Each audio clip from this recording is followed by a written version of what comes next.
What is up, YouTube? It's Aaron back here with On the Bubble, or Tap Tuesday, whichever you prefer, based on our cast of characters.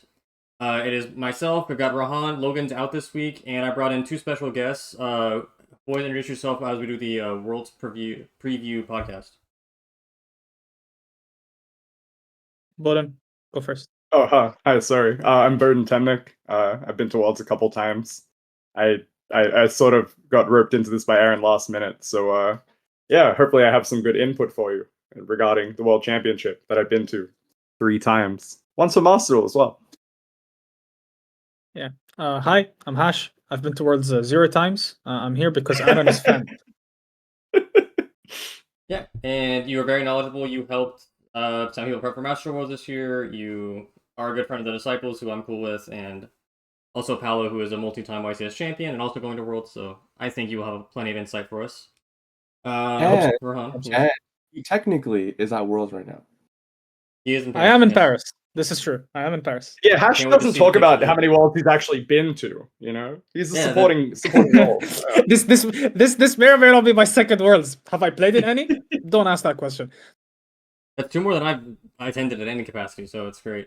Not wrong.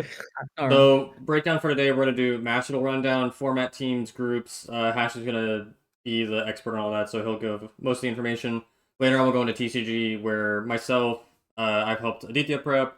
Bowden has probably influenced the Oceanics guys in some capacity. I'm not going to ask him to divulge anything. And then Rahan has been around the block helping us as well.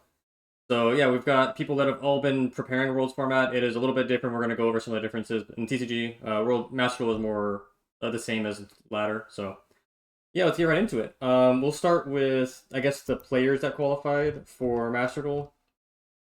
So Team 7, which is the reigning world champions, Ryan, Jesse, and Ray Dai. We've got DC Cup winners, Dreams Future with his Tasks team. DC December, I don't actually know who this is. Jun Shama Yusa? This is the guy. That was a pass down. Yeah, this was a pass down. This was the DC Cup that basically he was the Shoma Yusa, the team captain. He finished 3rd, but the first 2 were Ryan and Tusk, and they both already qualified, so it passed down to him. Now imagine how sick you'd be if you came second in any of the other ones when it was just, Ryan or Tusk getting their first invite. You would just be ill. You really just want to come 3rd in that DC Cup, I guess. So. Yeah, there's variants in all of it, right? DC March was Herman Hansen along with Luca and Nesh, who are just some of the best players in Europe. I have high hopes for them. Japan's qualifiers from the WCQ. I can't read Japanese, unfortunately, so I don't know who. I think this is I think this is Bogan's team, but I'm not 100% sure. Okay. Yeah, because Stellars and Dreams Future, right? Yeah, that makes sense. Yes, Stellars and Dreams Future. Yeah. Okay. And then we've got RJ Taiwanese, right? I believe. Yeah. China. Yeah. Okay. Yeah. So yeah, this is basically like the honorary Chinese team. These are all 3 really good players. Everyone knows. Yeah, so RJ's been to Worlds every year so far, right? Yes, RJ's been towards every year, but I think God War's been before. Milmi's first time, I think, but he's been like known in the community for a while. Yeah. RJ is the Asian Josh equivalent. Just for anyone who doesn't know who he is, like all the content for Master Duel tends to come from RJ. Yeah, it's really good content too. And he commentated some of the OCG Asia Championship stuff as well. Oh wow. Well, even just for TCG as well. Like he's just like dipping his hands in all the pools. Really good. He's a really good guy. If y'all have the link to this channel, I'll put it in the description just so we can try and give these people more visibility. Then we've got Tribacorp, North America's WT qualifier. That's Joey Chow, Pack, and Enzo are his teammates. Obviously, Joey just wiped the floor with North America. He had like a 30k lead after day 2. So no, this was crazy. Yeah. He was basically done. He was basically done like halfway through. It was crazy. I think he played the last 20 hours. Like he was just so far ahead. It was absurd. Fela Galera, which is Gabe, Paolo, and Judeo. Say his name? Judeo? Yeah, That's my dark who was also done halfway through, by the way. Yeah, both Joey and Judeo were done halfway America's qualifier. He was up. I think his number was a little bit lower than average, but yes. Like he didn't. If you're up by 20k, it doesn't really matter. Like, I think Joey finished at 60 and Judeo finished at 58. Yeah, okay, that's so right. Yeah, he just didn't matter at all for them. Then for Europe, they had 2 qualifiers, which were Bratos, which is Bronus' team. He's taking Vince and Chris, both just fantastic TCG players. I'm not sure how they'll transfer over to Master Duel. Like that'll be something Hatch can probably talk over once we get to there. Like how TCG to Master Duel, like the toggles and all of that will play out. Snipe Hunters are making their return for the third year in a row. Who were the finalists the past 2 years. That is Quanto, who qualified this year along with Josh and Emery. Obviously, high hopes for them. And then season points top teams are just always Japanese teams, to my understanding, just based on how hard they take the DC Cups. I don't really have background knowledge as to why that is. You don't know? It's because of like the way the system, the way the season points qualification works is that like it's the combined score of the 3 people that are trying to apply in the season points ranking for it as a team. And since like there's just way more Japanese people taking DC Cup seriously, like it's just more likely for that to happen. I think that there was a chance for Europe to actually do it if Herman didn't win a DC Cup or he made like top 10. There was a point where we could have seen like Honor. I think it was Honor, Nikki Nikki. Boy and Nikki and Mist. Yeah, so that was like a potential team, but I think they might have fallen short unless they had a good run in the regional qualifier. They would have they would have fallen short unless they had a really good run. Yeah. So yeah, we'll see if that changes in the future. But I think over the past few years, season points totals has always been Japanese teams. I guess they just are, because I think they also get a small bonus if you complete your team at the beginning of the year and I guess locked in from there, right? Oh yeah. Okay. I think it's cumulative as well, right? Based on each one that you pass through, or is it just like It is. Okay. Yeah. So now that we're learning a little bit how Master Duel works, we'll get into we can do a group breakdown real quick. I guess we went over the players. So we've got Group A, Dreams Future, which is Task Team. So just a team that you expect. I think he's made semis every year so far. He's I think fallen to Ryan and Jesse both years. But just like, no, they lost to Josh last year. They lost to Josh last year. So lost to the eventual winners or finalists both years.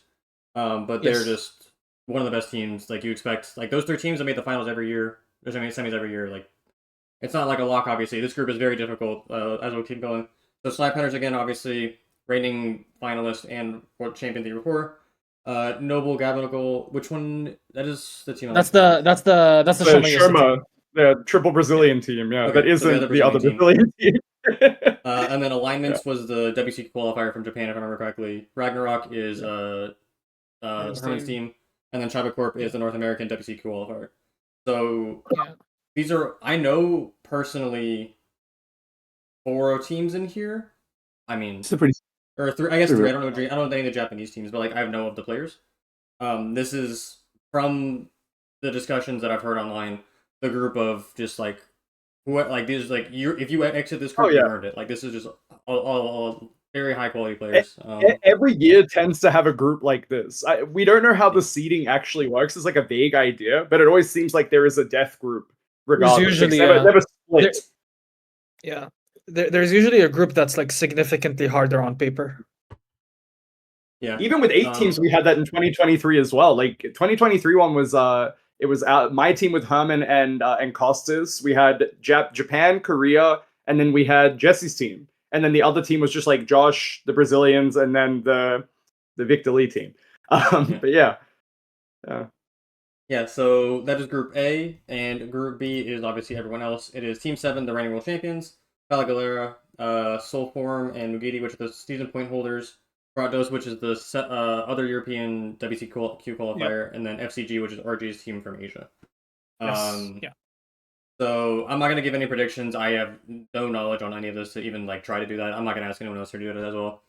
But we're going to get into kind of what decks that we expect to be out there. Hash has worked with one of the teams out there. If you want to say who it was, you're welcome to, but I'm not going to ask you to do it.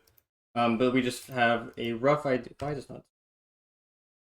We screenshotted this from Master Duel Meta, but the website is pretty rough, so it destroys my computer. So this is a rough idea of the meta. Malice and Rizal just came out in the past month or 2. They came out, I think, a little touch. I think X is at 2.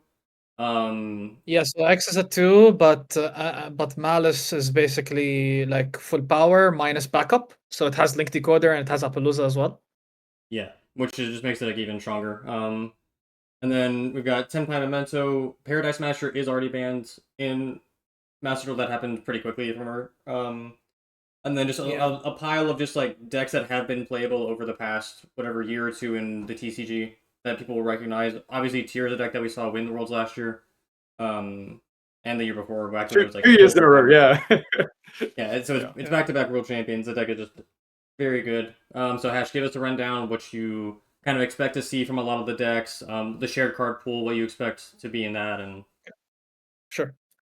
All right. So for people who don't know, the way the Master Duel format works is that it works on something called a shared card pool. So say for example, take a card like SP Little Knight. Okay, you can play anywhere between 1 to 3 copies, usually in a TCG tournament in your deck. But the way it works in Master Duel Worlds is that you can play 1 to 3 copies between the 3 players. This sounds fine at first glance because each player plays 1 deck, but that's not true. Every player plays 2 decks.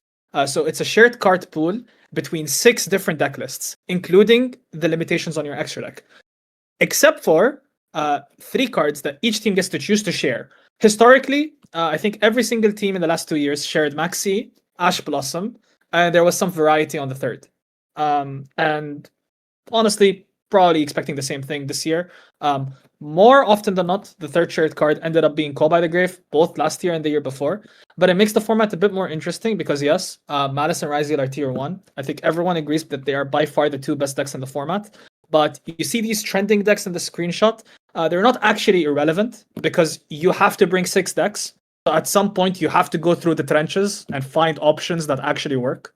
So decks like Branded, Crystron, Mermail, Blue Eyes, Gimmick Puppet, White Forest. I'm just listing the decks on the screenshot right now because they're actually good examples. These are decks that I think almost all the teams have probably tested at some point, tried to figure out whether they're good brings or not for the purposes that they are looking for. Because when you look for 6 decks, you can't just bring the best decks. It's just not viable, right? You need more. Sorry, Hash. So one thing that I've also heard is that when people are looking for decks as their alternatives, they also look for decks that don't have overlap in terms of like the shared card pool, and so that they kind of just rely on like completely different cards as their non-engine. Is that true?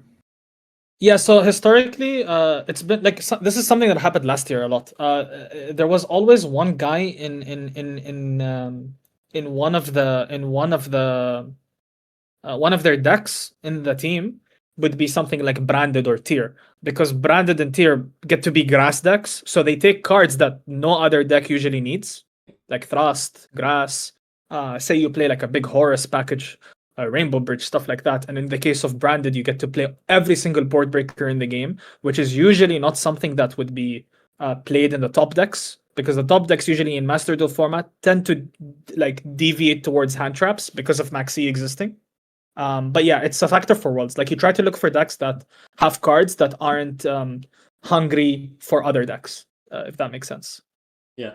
So the one thing that I definitely wanted to bring up was the way that the format works is like each player gets 2 decks, right? Yes. I guess there's 2 parts to the question. Is one, do you think teams are gonna like hedge and try to like make 2 decks that are like kind of equal, or just like always have a primary? And like in terms of like the card pool, how does you think people will generally go about sharing cards? The way it's usually gone, and Boden can provide input on this because he's also prepared for Master Duel Worlds at some point in his life, is that people usually don't think of it this way. They think of it in the sense of, I'll play a deck that I think is good enough, and then my second deck has to cover the weaknesses. Because since it's a 6-deck format, it's not crazy to expect people to try to target the expected decks. Mm-hmm. And when that happens, you want to have an option behind that deck that doesn't fall into the same weaknesses. So, trying to think of examples of things that happened last year. 2023 was a big one, I think, when Terelement was the tier 0 essentially. The Terelement player would have a deck that would go into the player, because after round 1 you have a lot of information that is just presented to you, right? Like people are talking, there's chatter, and you sort of know what people's lineups are when you go into the next round, because it's such a small tournament. You're not like gaining that much, from going through like 32 people. It's only 12 people. You'll have a deck that will beat the hate pick. And I think that the big difference now is like every deck is so powerful relative to like 2023 or 2024 even, that it's conceivable that it's not even like playing a bad deck to beat the hate pick. You're just playing another good deck because the card pool's more vast now than it's been ever. Yeah. So one example, that was the one thing I was gonna ask. Yeah, Hash. Like, have you noticed anything like that? Like, do you think the Malice player is gonna load Malice every single time? I think it depends on a few things. It depends on like how the Malice deck is built, and it depends as well on the Malice pilots. Like this is also another thing that happens in Master Duel Worlds. The perception of the Malice pilot when it comes to what he feels his matchups are like into decks that are targeting Malice, because I've heard all sorts of things, right? I've heard people say that it doesn't actually matter if you get Lancet. You can win this game depending on how you've built your deck, depending on the specific matchup. Like maybe it's Lancia, yeah, sure, but the engine that my opponent's playing is very fragile to the non-engine I'm playing in my Malice deck. So on average, it still makes sense for me to queue this. So I could see it go either way. I could see people say I'm gonna stick to Malice and I'm gonna play my deck, and I can see people also just deviating. What I think is important is you want to always have the option to switch to your second deck, though, because you can always run into the guy who's actually bought a successfully targeting deck that you're actually terrified of, and in that scenario, you need to switch. Someone managed to take all 3 Lancia, and they're the hate picker of the team. Right? Yeah, what if they have 3 Lancia and 3 Chaos Hunter? Then what? Yeah. You're still gonna queue Malice? Like, yeah. So yeah, there's a lot of mind games that can get involved. It's not similar to, like, I guess it's kind of similar to Conquest format back in Hearthstone, if anyone's played that, where it's a little bit different because in Conquest format you have to win with both decks to like continue. It's also one player each. It's also one player. Yeah, so like there's a few variations, but like the primary premise of like you have to get a win with both of your decks. I think it kind of applies where like you can't just like queue 2 decks that provide something similar. If you have a deck like Malice that gets super targeted, your second deck needs to just like ignore like bringing a Malice deck, and then we'll say for example like a Crystron deck that like loses to Lancia, like that also is like just is pointless. Like you want like that's a good example. That's a really good like example. Malice and then like Labyrinth, where like if you have Chaos Hunter and Lancia, like okay, good luck. Like you don't have any back row hit, I'm just gonna flip traps on you all day. It actually goes even further than that. It actually goes even further than that in the case of Crystron, because it doesn't even become like a bad pick for the guy playing Malice. It becomes a bad pick for all 3 players, because you expect every team to be on Lancia somewhere, which makes it so that if you bring Crystron, you're gonna have to make a decision when you play against the guy on Lancias. Yeah. So yeah, that's also something else. Is like, how is the team like? Because only one person can play through Lancia, unless for some reason they're all choosing to share it, which I doubt would happen. But because only one person can also play Lancia, or one person can play Malice, sharing Lancia is kind of pointless. So how is each individual person prepared for the Malice matchup across a shared hard pool, which is I think pretty difficult to predict, and also just like you also have to look at it. You have to look at it from a perspective of like you are only playing in total maybe 9 games. So there is a lot where someone could just share Lancia and then they're auto winning 2 of their matches, right? And they just hope the other decks carry. Like their Malice matchup doesn't queue into their opponent's like anti-Malice deck or something in like the first round or second round. But then you just like have an auto win going into Malice and I guess Crystron. So I don't think it's too far gone because you're only playing a small like sample size. Yeah, you could be like the ignorant person of the event, sort of just try to high roll. It's not crazy. I will say, like, there was a team I was helping. Lancia was among the cards that we considered to share at some point. And like the problem that it could run into, because Bowden said like why it would be good, is that you already have this thing in Master Duel Worlds. There's this dynamic where, in a lot of cases, you have to hit the right matchup. Like you're playing against a guy who has 2 decks. You have 2 decks. One of your decks is bad into one of theirs, and one of your decks is good into one of theirs. And it ends up being a case of I have to pick a deck, and I have to get a bit lucky with the deck that they pick. I have to get the right call, get the right matchup. And when you have Lancia as your shared card, that problem becomes even bigger because you're less likely to be able to hit the good matchup. Yeah, so a lot of mind games in this format. Like it's very different from TCG, where like you just have like a side deck. Like you have to pre-build your main deck for whatever you can expect in an even wider pool than in the TCG. Because like, I have generic going first cards in the forms of like Psalms, but like I don't get a side deck. I have 2 completely different decks that are focused on specific matchups, and there's no guarantee my opponent is bringing any of those matchups. Like obviously you're gonna do your best to try and cover everything, but there's no guarantee that they prepared how you expected them to prepare. And someone brought just like 2 ignorant, like they brought Mermail and Malice, and it's just like 2 combo decks and whatever. Like it's interesting that you bring up the whole like going first, going second thing, because it's also when you go to the deck building process, you have the chance to lose RPS multiple times, and it'll be more relevant, right? So you have to have a well-rounded deck to like lose the die roll, win the die roll, and you have no other way to like crush it, which is really really unfortunate. When Master Duel gets like the bigger card pool, the equivalent of the TCG, you can't really patch all of the power creep compared to prior years when it was just like more shallow and you could make concessions and sort of just deck build different ways. Now it feels like you're sort of shoehorned into like I have to play the best deck and I have to make my shared cards work for me enough of the time. Yeah. Yeah. Alrighty, so I think that is Sorry, anything else, Ash? No, not really. I think that covers pretty much most of the dynamics of the format. So yeah, my podcast is generally TCG focused, so hopefully that gives you like a pretty solid rundown of what to expect, who's involved. Obviously we have some experience from people that have been to Master Worlds and have helped prepare this year, so way more insight than I was able to provide. So I appreciate you both for that. Now we're gonna move over to the TCG side, where this is Yugi Wiki's showing. I have my own little thing that we're gonna go over, but I'm just gonna read off the names real quick. Ruben Pernada, reigning world champion from North America. He played a U-Ball last year. And then North America's qualifiers are Julian Kahan and James Markowitz from the points playoff.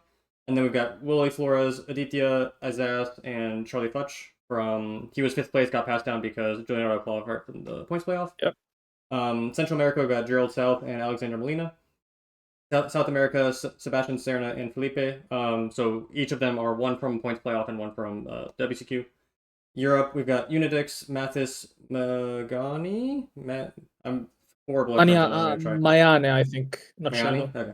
And then Damian Valla. Damian These Valla, were all the points playoff qualifiers, 2 French, 1 German. And then from the WCQ, we've got Lorenzo Muselli, Roselle, Johannes, and Thomas K, both Germans who I'm familiar with. Oceania, we've got Andy Liu and Dino Sposowski. There's no points playoff for them. It was just 2 from the WCQ. Asia, I'm going to just destroy that name. So we got Shane Tay and Thatsawat, I think. Hakawat, but Thatsawat. Like quite literally, yeah. Thailand rep. It's the same way as Hakawat. Yeah, Thatsawat. All right, fair enough. And then South Korea, Juhoon Kim. Japan, oh my god, Akihiro. Akihiro Kato. Katara Yoshida, Ryohei Kobayashi. Alrighty, much appreciated. That's why you're on the Eastern Hemisphere. You're a little more cultured than me on that, so it's all good. Very thankful. So yeah, this is the qualifier breakdown. Real quick, I'm sorry. Question. Yes. Bowden, or I guess Hash as well. Do you guys know if any of those from the Eastern side are repeats from like the OCG? I think none. But I'm not 100% sure. I think they're all unique. None of the Japanese reps look familiar. I've done some digging. I'm pretty sure I've never seen the Japanese before. Players, yeah. And same with the Asia qualifier players. So that would be Thotsawat and Shane. So Singapore, I don't think is qualified for Asia champs for I want to say a long time, or maybe never. Thailand has been 2023 as the most recent one, which was Santana. And then, I think that they've both qualified for their qualifier multiple times. But if you don't know how OCG works, it's like quite difficult to get into like the final stage of the qualifier. The Asia champs is really small, but they've both been in the circle. They've been close, but not that close. Yes. So no one's repeat though. No. Okay. Because real quick, if you look at Road of the King, like you'll see like a lot of different like WCQ formats for like regions of China. And then I don't exactly know how many qualify from their WCQ to like their regional playoff. Their format's a little different, where effectively they have like regionals of their country. So for China, it's like I think like 7 to 11. I don't even remember how many.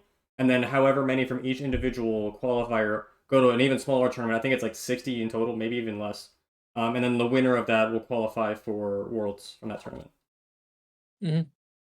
Korea has a similar thing, but apparently the Korean one is also not as inviting to the competitive player. The structure's not ideal.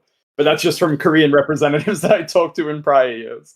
They don't really have organized play there, so. Oh, yeah, I mean, that's like a relatively new addition, Korea, right? Over the past, like... No, it's been around for a while, but they don't have large events like YOT or like YCS or anything. They sort of just go off like a smaller tournament setting, and then like this is their pinnacle of competition, pretty much. Like, granted, it's the same in most places, but they don't have anything that compares to it throughout this season. All right, the more you know. So much appreciated for that insight, because I am obviously not as knowledgeable. So here we have a breakdown of pretty much everything I just read on screen, and then also like the decks that they qualified with, and then specifically like where they placed in their tournaments. A lot of Mitsurugi and Raizo from the TCG side, so that'll be something that definitely changes. So we'll explain the format real quick of like how they qualified or like what the TCG format was for them. So if you've been following the podcast playing TCG, like obviously the WCG format from a little bit ago, it was just pre-Justice Hunters, very similar to what we've been playing. And then from Japan, it is effectively Justice Hunters format. They actually had Justice Hunters pre-Dude, but if I remember correctly, it is like effectively like this current format with just like a different ban list, like obviously Maxi legal. I think Paradise was still legal at this time, and it got banned shortly Yeah, after. it was. Legal for this event. It It got was. banned the week after. Yeah, it was like Yeah. it was effectively an e-ban like on that card very quickly. Oceanics was also TCG format from WCQ. Asia. Yeah, we were pre. So this one well. I'm less familiar with because they also have different like I think they had different formats for some of their WCQs just based on timing. And also some of the Asian regions have different card pools available. So I truly don't know all of it. Korea didn't have Duad legal, so they didn't have Holly Sue or any of the cards from that set. They just had Justice Hunters. So it was OCG Japan format pre-Duad. So similar thing. And then the Asia qualifier. So the process of qualifying for Asia champs, I think you can play Asian English or you can play OCG, which is just like standard Japanese format. And then the finals is always Japanese format, but they had the same setup as the OCG event, as the Japanese event.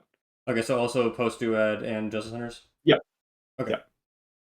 Yep. So yeah, I didn't do as much research into that I maybe should have, but yeah, like there's just a lot of it, and unfortunately, it is not super accessible to English. Like I'm not expecting them to, obviously, but it just makes it difficult for me to try and find everything for it. So yeah, we can get into a brief discussion of the differences between the formats and what World is. So obviously, it is a combined ban list of TCG and OCG. We're still using the TCG ban list from the WCQ. What was the most recent hits on that? It's been a while. It was like the Mermail hits, like Bahamut Shark and all that, right? Yeah, that was the last ban list. Okay. Yeah. So differences from standard play. So obviously OCG does not have Maxi. TCG does not have a card like Cashier Offender. It is banned in the OCG completely, and I think Unicorn is at 1. Something like that. Fender may be at 1. Yeah. I think it's banned though. No, Fender is banned. Fender is banned. Okay, yeah. Fender's banned. And then in terms of Malice, the Malice deck is effectively the same. Dormouse is at 1, Allure is at 1, but in terms of like the TCG card pool, it is the same deck. Yes. Ryziel monsters, X and Sword are limited. Everything else is TCG same. Like Ice is already at 2 in the OCG. Also, 7th Tachyon is at 1 when it is at 3 Ice is at 3 in OCG if that's of any relevance, but yeah. Ice is at 2. I'm pretty confident. It may be at 3, but I thought it was at 2. I mean, it doesn't matter in the grand. Yeah, so the combined is 1 X, 1 Sword, 2 Ice, and then 1 7th Tachyon from TCG adjustments. And then obviously a deck like Mitsurugi, which was a TCG exclusive, isn't legal because it's not sure. They don't have access to it. Fiendsmith, the big difference is Engraver and Tractor at 1. The Necroquip Princess is banned, still a TCG exclusive. Also a card like Duke of Demise, and there was one Aerial Eater, also a TCG exclusive. So like the Fiendsmith package is severely neutered. Like access to Caesar is like pretty difficult to get to, just off of the Fiendsmith engine naturally. You can't. I think. And then the time rules that they announced like prematurely for everyone that everyone thought was going into place is after 50 minutes there is a double match loss. I think it's like immediately end, like it's not even end of phase, right? Just like at 50 minutes the match isn't over, like both players lose the match. Doesn't matter if someone's up game 1 or game 2, like game state is irrelevant. It is if the match is not completed after 50 minutes, which is a 5-minute extension from the normal TCG rules, then the match is over. From my understanding, this is a little bit closer to how OCG plays it. I think that's why this is an adjustment. I'm not exactly sure. But based on what Konami said, this is also something that they're looking at implementing, at least in the TCG. I'm not sure if it's a worldwide thing, if it's not already implemented in the OCG. They're using this as their testing ground. Yeah, which I think is... If this is something that the OCG players already do, then I think that's like okay. Like it's something that it's just to remain consistent, right? Like we see that with how the rulings are also done. You know, we've seen like since from when I remember it was like 2008 was the first time OCG rulings would take precedent over TCG rulings, and like they would sort of go from there, how cards work, the hidden trigger effects, basically playing Master Duel format but in paper with how like the cards function now. Yeah. So. Definitely a lot of, like, we'll say wrinkles. I mean, historically, like, if you look at the 2010s, the TCG generally performed pretty poorly at Worlds. there's probably a variety of factors that took into place, but I think like the rulings and the time rules were something that like people probably didn't adjust to the best way. And over the past couple years, I think when the rules of time and I think some of the rulings became a little more favorable towards the TCG, we've obviously seen a lot more TCG success. I think in 2023, no OCG players topped, if I remember correctly, and then 24 it was like one or two. I don't remember one top four last year, but I'm pretty sure 23 there was like no one from the OCG who was able to top. So like hopefully there's like a little bit more of a middle ground where everyone's able to not just like be thrown completely to the wolves. In terms of like a different format, different time rules, whatever. So yeah, hopefully this is like something that ends up working well, and we can just like have something a little bit more stable across multiple formats. Because it seems it's not odd, but it just seems it's weird to like as a spectator be like, this is not a format that like one, it's a different ban list, two, it's like a different time rule, so it's like its own little pocket format, which is like cool to see people explore, but from like a competitive player perspective, like it's difficult to like kind of align yourself with and like relate to. So we shall see how it plays out this year. I'm open to it being good. I have no complaints with it in the immediate, so hopefully it's able to be standardized moving forward. I just like changes like pretty consistently over format type stuff. I want that to be like kind of stable. You figure realistically, right? If you're in a point where you're just merging the ban list, it sort of looks like lazy card design or just initiation of an event, right? Like you could have your own unique ban list that doesn't have to just be, mashing two things together. That's essentially what you're doing for the TCG players half the time. It's what you're doing for the OCG players half the time. They could do, stuff like banning certain cards that maybe, wouldn't be banned normally, or they can, manipulate the list in certain ways and just play their own unique format that is like good for the viewers, right? Because at the end of the day, that's all it is. It's for the spectators at home to watch and have, a good time watching. The players are always going to have to deal with the issue of like this ban list is given to us, a month and a half before. So it doesn't make sense to me that they're still doing the merge ban list thing. And I hope they have some foresight to, just like make a list, not just mash two things together. Yeah, like I mean, yeah. So Paradise Smasher being banned is great, but like let's say there wasn't like that OCG over like response so quickly. If Paradise Smasher was legal for this World Championship, that would like ruin the viewer experience and also the player experience. So I'm like I'm happy that card is gone. As someone's been playing TCG for over the past month. Another issue that I've seen people also talk about is the fact that since the OCG players get the cards sooner, they often have more playtime with it. And so if there's ever a Worlds list that favors or is more familiar to the OCG players than the TCG players, then they basically are playing with more comfort than the TCG players that have to adapt a bit more. Obviously that hasn't like hindered TCG players in like the last couple of years. I think that's always like a discussion point that I've seen be brought up is unless they make like a custom ban list, one set of players always has like a bit more familiarity with the format and the card pool, and like the deck builds than another set of players. I think this is one of the years where. Sorry, how should you go? I was gonna say, I think the last 2 years, the format was actually closer to the TCG. It was closer to the TCG. It's been like that since I think 2018. I want to say 2017 was kind of a little bit off because they lost. 17 was super off. Zodiac, 17 right? was super off. Yeah, like 2017. But 17 was off for both. And 17 was off for both regions. Very weird. Yeah. I think 18 was close enough. I don't think we had anything particularly different. Because like all the dangers and stuff weren't playable until after. 19 was Salaman great. I guess the dangers weren't legal, so it was like a little bit off that way. But no, I agree. 2023, 2024. I think that's why TCG has had so much success, is because we've been like at parity in terms of card pool leading up to the event. And I think this is the one where we haven't been. 2023 was completely crazy. All the OCG players brought tier, and we just brought our normal TCG decks. Yeah, we just had Bestials in our deck, and the game was done. Yeah. Yeah, and the tier deck was like super neuter, right? It was like this was like extremely neuter tier. Everything was at one. Kalos was banned, I think. So it was like so that's just like I don't want I want Worlds to be a good experience, right? And if it's just like people are super unfamiliar and just like aren't able to like adjust correctly, which like you only have your testing circle, right? Like it's like you're a competitor. If I'm going to Worlds, I'm not going to reach out to someone from Japan and be like, hey, how are you approaching the format? Like I want to have my competitive edge over them. So if you just like get the wrong read and you're just out of the tournament in 3 rounds, that's just like obviously it feels really horrible for you because like Worlds is very difficult to get to and like potentially once in a lifetime for a lot of people. And then too like I don't know. But yeah, so like you also also sorry, don't have please. research. You don't have research, right? Like you, Yeah, you can't you so- can't go on YouTube and look up decks and see what people were doing. Try to find something interesting.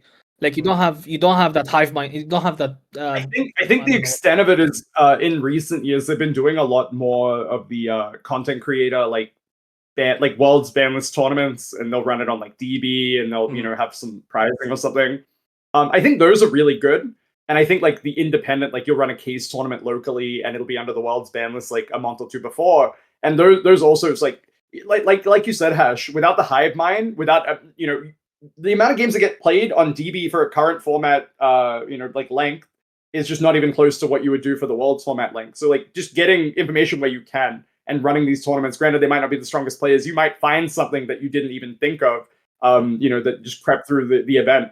And those are, I think, a really good way to approach Worlds if you're not comfortable with making a deck choice. You sort of like just have more information than you would normally. I'm surprised we didn't see more of it this year. Yeah, there's actually not that many this year. That's true.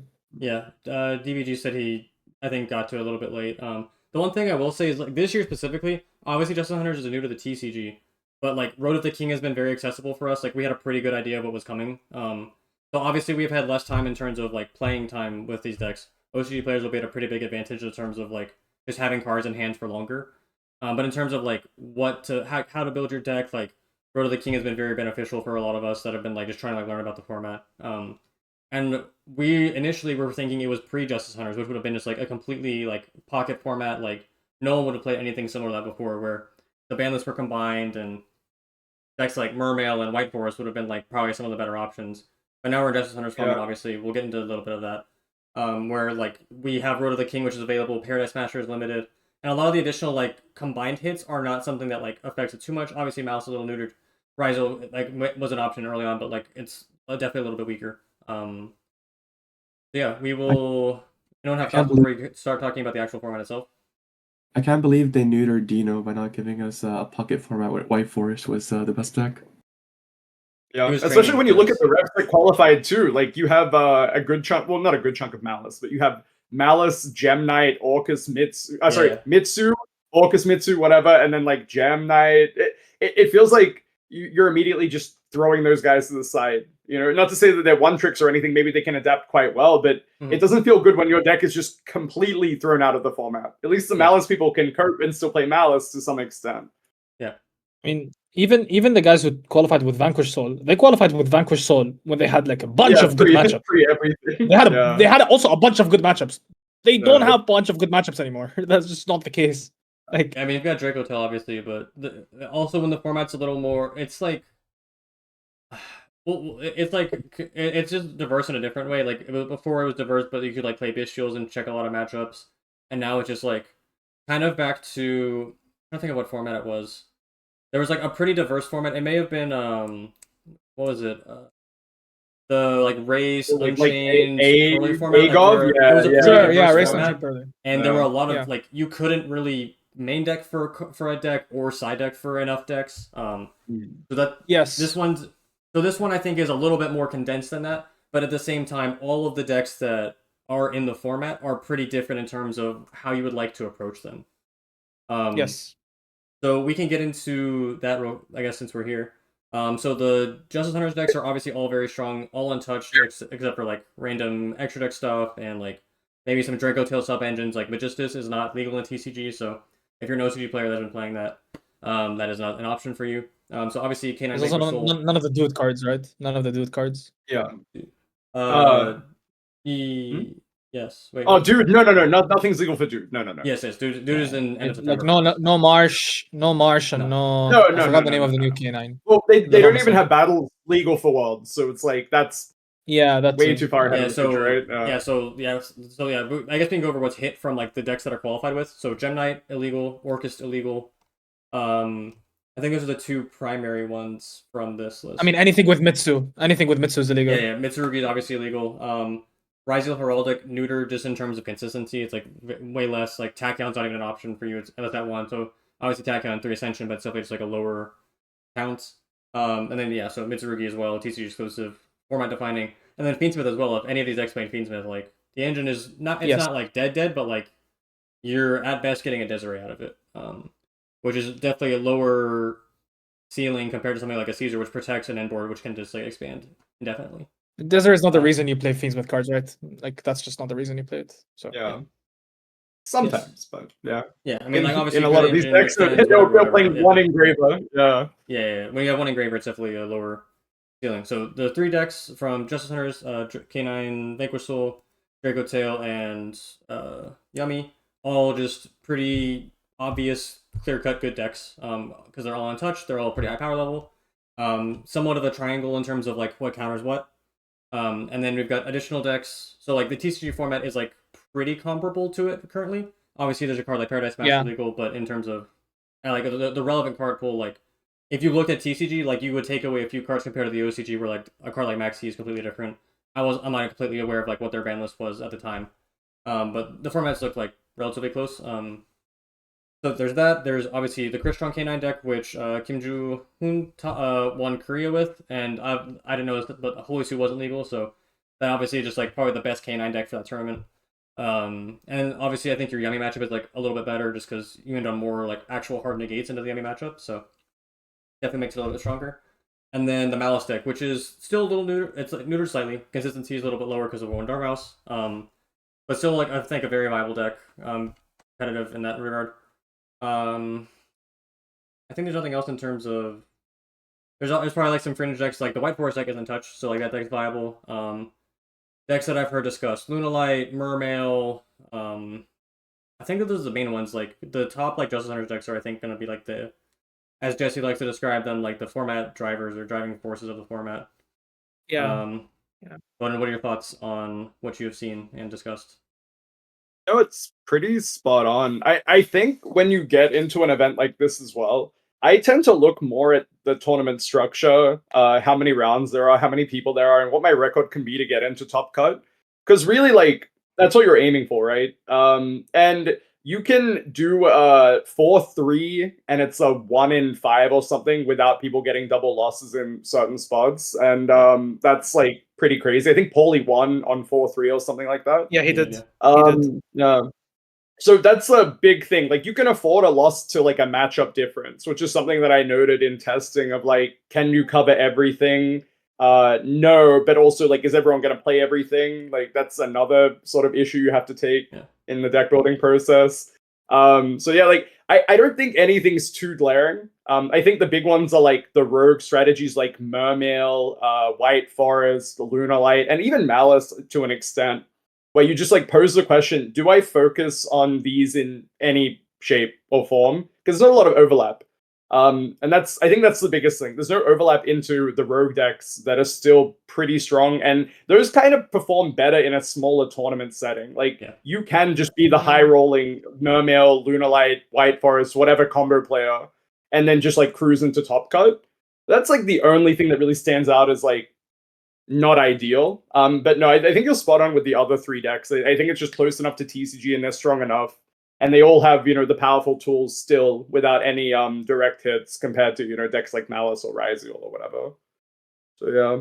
And Chris Ron K9 I think is like probably the underdog outlier pick going into this event, honestly. I think like everyone when they realized Korea like didn't have Duet, they were like, oh, why would they play this in the world setting? They could just play VS K9 instead, but you play with it in TCG format, and that has legs. It's a pretty decent strategy. Yeah, it's like Jokul summon Sulfador. Like it's just like one of those like there's like some 1-card combos like Snake Eye Ashes like does everything, but like obviously when you open like a 2-card combo that is like instant like extension on top of like pressure on board, like it is just a very oppressive like. If I let you pick a 5-card hand going second, but they summon Jokul Sulfador, like you have to have a pretty fucking good 5-card hand to even like respond to that in a meaningful way. You don't even factor the other 3 cards in their hand. Yeah, right. Like if they have like non-engine carry, a Chalice, like anything that interacts with something like Lupus. If they have a Call by the Grave, like obviously the card's at 1, but just like there's a wide variety of cards. Like let's say one of the cards you pick into that is Perulia or Fua. And they just like have an Ash Blossom. Like there's like that is a deck going first that is insanely scary to play against. Yeah, I mean, in terms of like non-engine options, I think people in the TCG have been leaning more towards hand traps. Um, I can get into a little bit of what I've seen from like these players. Charlie Futch topped regionals recently, I think with Crystron. I think he may have done Vanquish Soul as well. Isaiah has Yeah, topped 2 Was one regionals of so the far with two. Crystron K9. he has AJ one. topped the regional with Vanquish Soul. He's obviously also been playing the other decks. Um, I haven't. Julian top of Draco Tail, right? That was Yes, he topped Draco Yeah, he Tail. did. He's obviously been posting content recently and just gone over Yeah. pretty much everything. So I expect him to have every option at his disposal. Who was it? Was it? I think Yuna topped the regional in Norway or Netherlands with Malice recently. I think it was Norway. I don't remember. She topped the region in Germany. Not sure what she was playing though. Netherlands, no? I think Rosalie Netherlands. might have topped the regional as well, right? I haven't Yeah, followed I'm the not sure. European regional Yeah. scene too closely, unfortunately. I'm pretty sure you Netherlands. And then Yes. also Isaiah has also just been topping with Crystron K9. Yeah. No. And I'd like to deck this. Like, I think he's probably not like I think this was his first top if I read the article correctly. It was. Yeah, it Yeah, was his I first believe top. so. Yes. But every time I've heard him speak, like I think he just knows what he's talking about and is very well informed. Like those are the type of people that like you like see locally or like you see at regionals, and you're like, yeah, one day you're gonna like just perform well. Like that's how I feel about the Luca kid from Montreal. I played him and I'm like, I don't know how many tops you have, but like you're gonna have infinite if you keep playing the game. Like super knowledgeable, plays really fucking well. Like those are just the those are like the success stories you want to see. Is like you like meet someone new, they start playing a lot, and then like they just get good.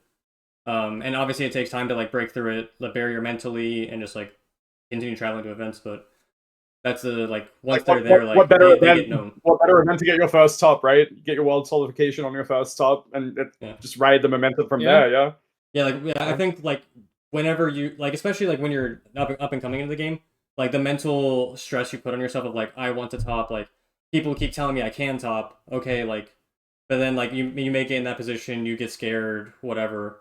But like once you see that you are capable of it, like I think it makes doing it again in the future so much easier. I mean, Hash has got his first top, and I've known you for what very long time, 8 years maybe. 10 years, maybe. Maybe that long. Yeah, Jesus. Yeah, And that was a good. we didn't talk like Yu-Gi-Oh super consistently until like maybe Thunder Dragon format or COVID. COVID. I don't remember specifically, but like COVID. from that time, I was like, if you enter enough in-person events, like you're topping. Like you have the technical play, you have the game knowledge. Like that was never my concern with you. And someone Always a numbers game, man. Yeah, That's for all sure. it is. Agreed. Yeah, like I mean, like you see someone like Jesse, like his top percentage is like very high, but it's still not 100, right? It's like somewhere between 60 and 70, if I had to guess. I don't actually track that type of stuff. Jesse was, by the way, also had a low Jesse was roll. also one of those players. Yeah, he also Bod is Yeah. about to say the same thing, I think.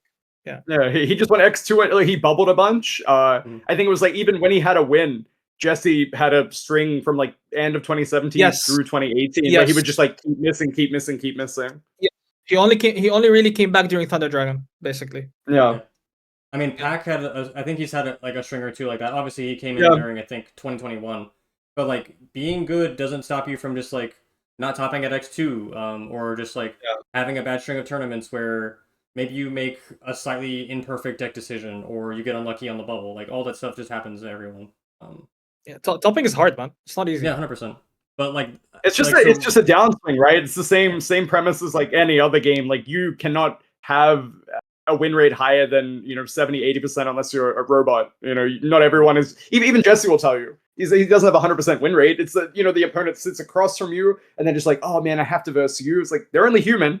You could roll the die, lose the die roll, draw bad cards, and lose. Or you can Happens FTK to a kid, everyone, like yeah. it's whatever. Yeah, pretty much. That's it. Yeah, you can That's FTK a child. Yeah, so I think that covers a fair bit of what you're expecting. I guess we can. So, in terms of how you translate what decks they qualified with into Worlds, I wouldn't put like.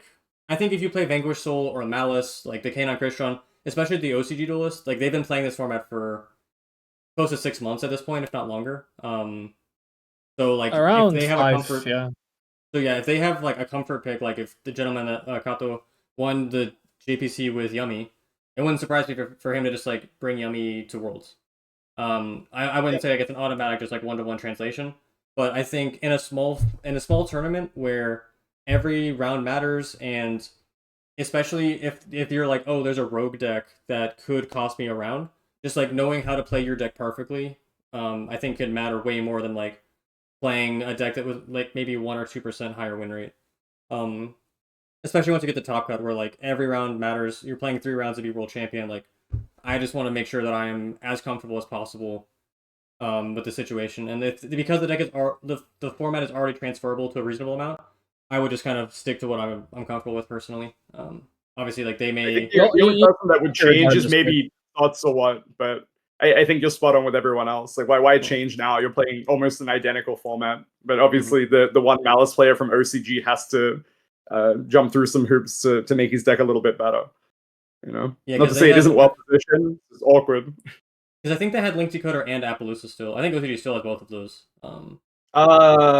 Something in that capacity. I can double check, I think but I think Apple was still legal. I think it got banned recently, right?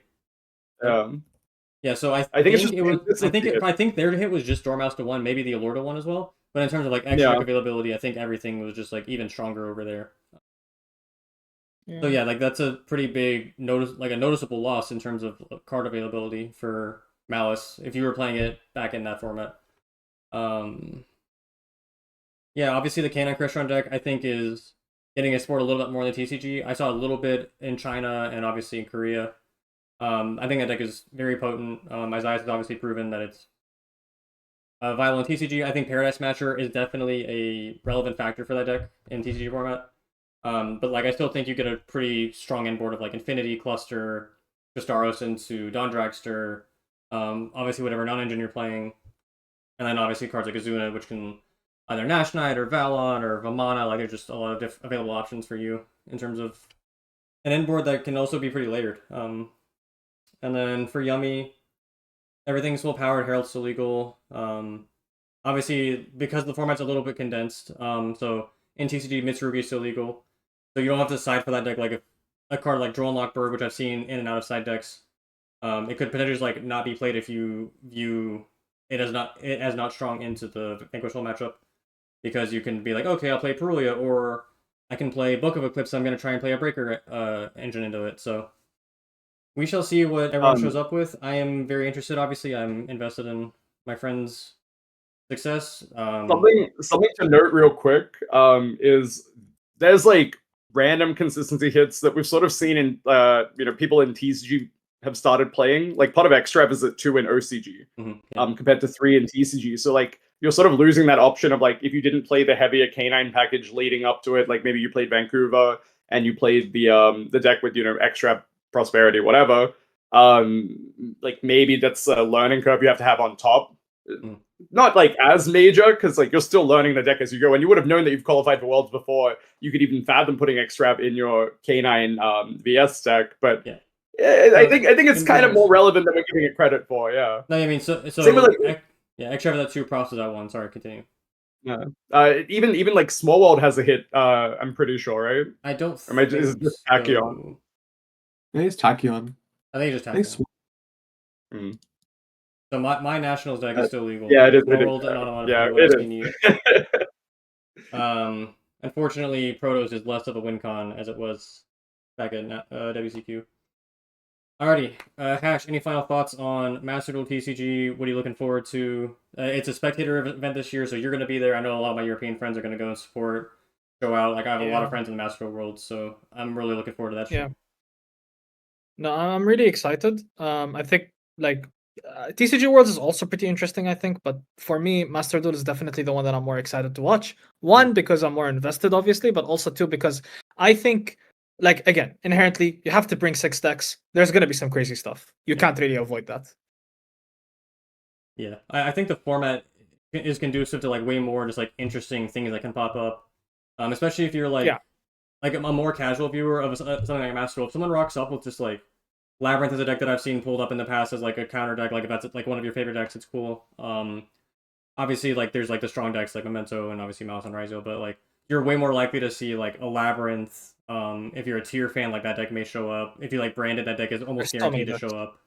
There's so many decks. The in this gameplay is game. more So many. engaging, right? Like there's less hitting the tank, stuff's flying across the screen, and the fact that you can also you sometimes have the option to watch 3 games at once, I think makes the viewer experience a little bit better, and you're sort of Yeah. invested in the story a little bit more, right? Like I think that's also a a big big thing thing. for Master Duel for me. Yeah, like Yeah, they really made hone Master in. Duel They a really hone good- in on the story.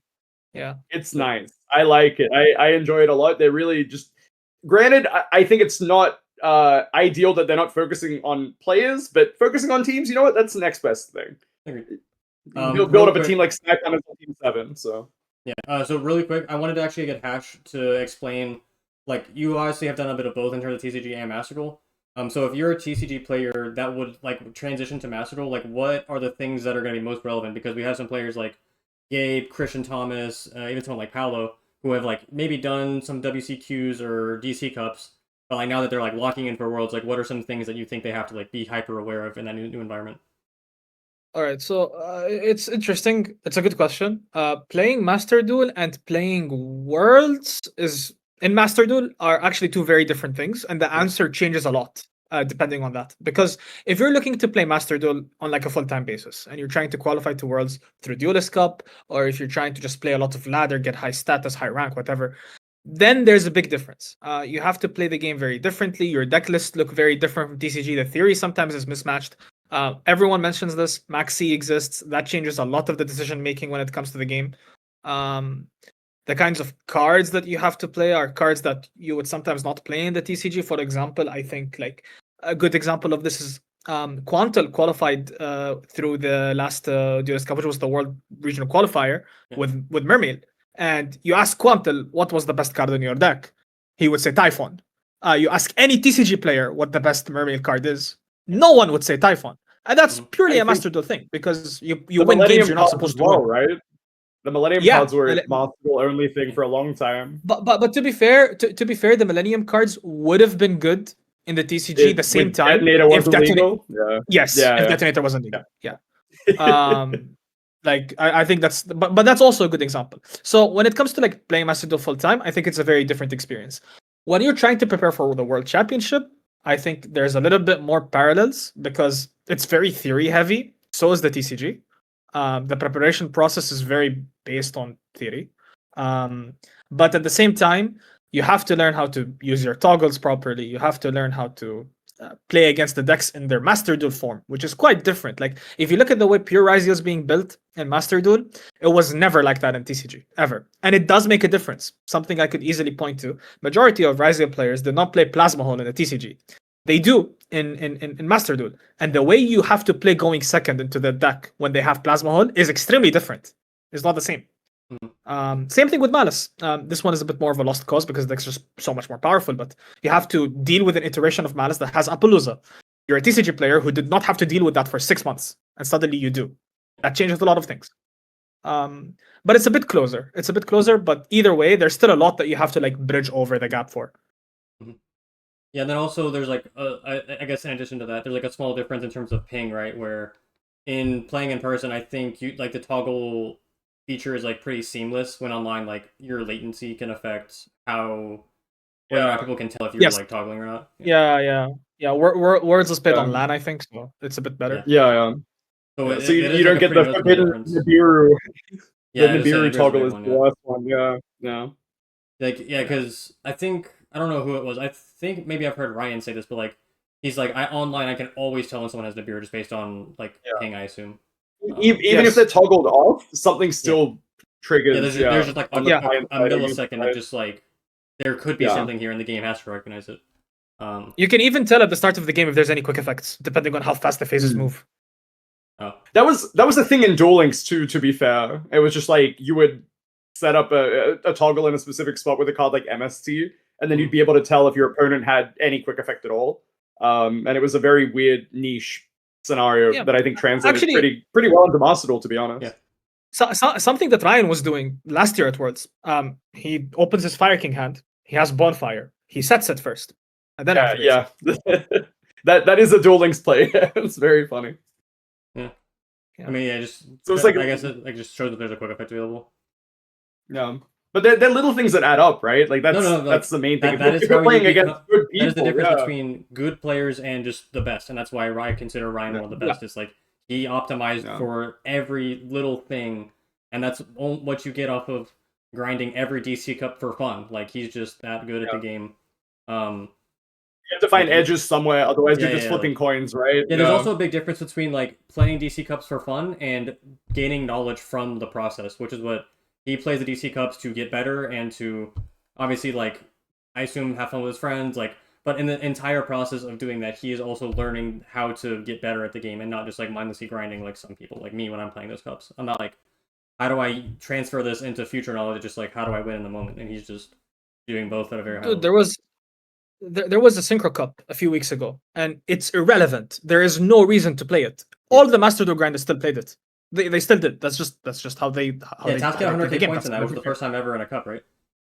Yeah, he did. Yeah, that dude is just a monster. Like, I obviously am cheering for my friends. Like, I love Jesse and Ryan. I'm friends with Quantul, and like I love like Herman, all those guys. But like that task, like just based off of sheer just like willpower, dedication in the game, like I think at some point he deserves a world championship, just so people are able to witness his success and greatness like on the world stage. I think the biggest problem for him is that there are very few people that end up being decent second and third players, right? I think this year he might be at his full power. He has Stella. I think it's really good. And I think in the so the first year he brought in a YouTuber and the 2019 world champion. And I gotta tell you, they were not even close to as good as he is. In 2024, I think he still brought in, like I think it was like one very competent player and then maybe just like a ringer in the sense. But yeah, I think this year he's at full power. I would be very worried. And that group that he's in, like you only have 2 people making it out of that stage. And I think there is, no shot you can pick who's going to make it out because they're all really, really good. That's going to be one to watch. I'm going to be watching that. I can't wait. For context, Tasco took Stellar. Stellar had qualified for the World Championship. He could have gone with his own team. Decided to go with Tasco instead. I mean, he's had enough. He's going to think it's better than Task. Like, exactly. Oof. So he qualified through the WCQ process in Japan, I assume? He had qualified maybe through points. I think so, yeah. Yeah, no. I think he was first Japan in the WCQ. Yeah. Dude, they're so good at this game. I like we'll see if it translates. I think at least in terms of the TCG, the US has caught up. I think other areas like Latin America, Central America, they had a finalist in 23.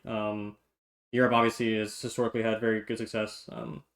I think TCG is like a much more even playing ground than it has, especially now that the format and rules are hopefully shifting a little bit more neutral in terms of availability to everyone. But yeah, I think Master Duel is going to be a very interesting tournament. I love the format of it. I think it's like definitely something different, but like I think it's different in like a really positive experience way where like it diversifies the decks that are available, and obviously it forces the competitors to think more. But yeah, sorry, go. I think Konami knows that a lot of other people share the same sentiment, and that's why Master Duel is played on a separate day now. Yeah, because before you would skew viewership, right? And now you get to watch Master Duel on the Friday, and then you get to watch TCG on the Saturday, and then the finals are all happening staggered on the Sunday. Like, I think that's perfect. You just get to watch 3 days of Yu-Gi-Oh! You don't get to miss anything. You get to have it all in real time. I think that's actually a pretty good thing from Konami. It's gonna be great. It's gonna be great. Yeah. Even for the player experience too, I think it's really nice. You get an extra day to relax. So if you're a TCG player, Alrighty. Any final thoughts, gents, before we call it? I'm good. Thanks for having me. Yeah, no, thank you both for coming. Thanks. Yeah. Both very insightful, former Worlds competitor, and as he described himself, your favorite player's favorite water boy. He said it off camera. I had to throw it in there. So yeah, thank you for coming to Tap Tuesday. Don't worry. Yeah, so thanks for coming to Tap Tuesday or on the bubble, whichever you prefer. Shout out to all my friends out at Worlds. Best of luck to everyone. I'm looking forward to the stream. And yeah, see you at the next one. Appreciate it.